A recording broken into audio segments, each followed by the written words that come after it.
I wanted to talk to you for a few moments today about how you have epiphanies. Now, I know I struggled about this, going, this is not what I should do on Sunday morning. But I didn't want to share with other people in other places around the world the things that are most fascinating to me and never share them with you.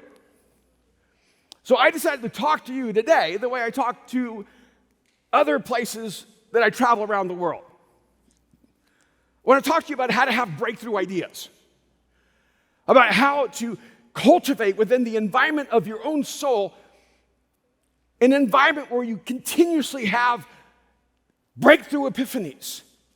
In fact, I went to the dictionary to make sure I understood what an epiphany was. And it says an epiphany is a sudden, intuitive perception of or insight into the reality or essential meaning of something, usually initiated by some simple, homely, or commonplace occurrence or experience. In other words, you're just living life, observing the common experiences, just doing what you do, and all of a sudden something explodes in your brain, and you come to an insight that will change your life. And then I started thinking about Prometheus. Prometheus was the titan who defied the Greek gods. Prometheus was the one who decided to give humanity fire. He leveraged things in our directions. The gods did not want us to have fire because fire would give us awareness. Fire would allow us to advance as a species, that we would have now unlimited knowledge and technology and civilization. And so Prometheus gave us fire in the Greek mythology.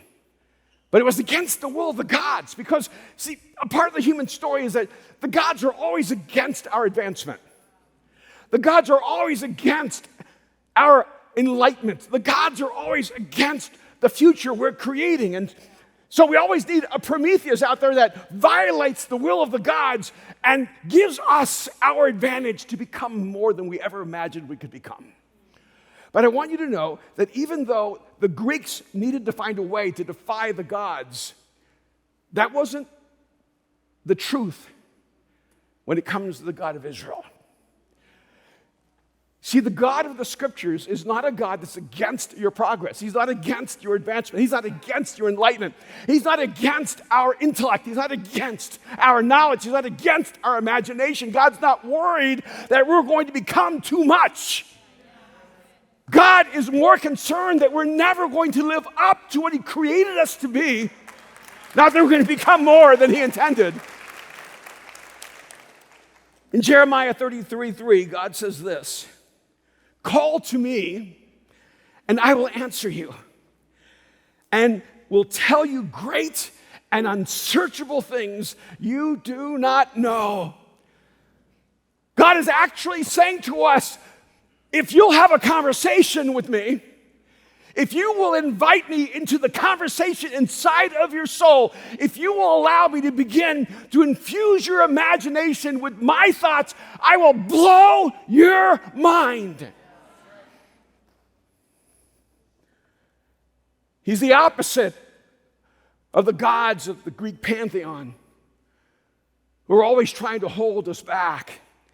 He's the God saying to us, call on me and I will answer you and I will tell you great and unsearchable things that you do not know. I will expand your mind.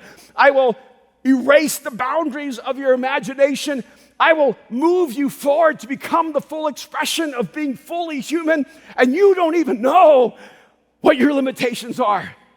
You think you're at the end of your progress. You're just at the beginning of your progress. By the way, I thought it was interesting that an epiphany has an antonym. And for those of you who like words, an antonym is the opposite, the binary, polar opposite of a word, where they cannot exist in a mutual reality. And the opposite of an epiphany is confusion. What an epiphany brings is clarity. And what God wants to bring into our lives is a clarity that goes beyond human capacity. I've been working on this book for the last year or two called Mind Shift. And so I've been studying the human mind. and focusing on our human capacity, perhaps more than I ever have in my entire life. And because of that, I've become so aware of my own internal structures and the internal limitations that I've created within myself. And one of the driving motivations in my life this year has been to destroy internal limitations. And I want to challenge you. I want us to become a place that becomes unexplainable. I want us to be an epicenter of human imagination and creativity. I want this to be the place where invention and innovation emerges. And I want us to prove that God is not the enemy of humanity. That God's not nervous about your talent. God's not scared of your genius. God is not trying to hold back your intellect. God is saying, why are you settling for less when there's so much more inside of you? And frankly, the reason I was a little nervous to have this talk is that it came to me in an epiphany. As many things in my life do, and Kim knows this. I mean, 6 months ago, I created a process called the 7 frequencies of communication. And it was really because on Thursday, Aaron, our son in Austin, came to me and said, hey, could you create a 15 to 30-minute product so we could just give away to people? And I thought, what would have such immense value that would be a real gift to people? And I just started thinking about human communication, and all of a sudden it just exploded in my mind. I saw it. I saw these human frequencies of communication, and I couldn't sleep for 3 nights. And I remember it might have been on a Saturday night or Sunday night, and Kim looked at me in the middle of the night. I'm drenched in sweat. She goes, what are you doing? I said, I can't sleep. I can't sleep. It's just all coming. It's just all coming.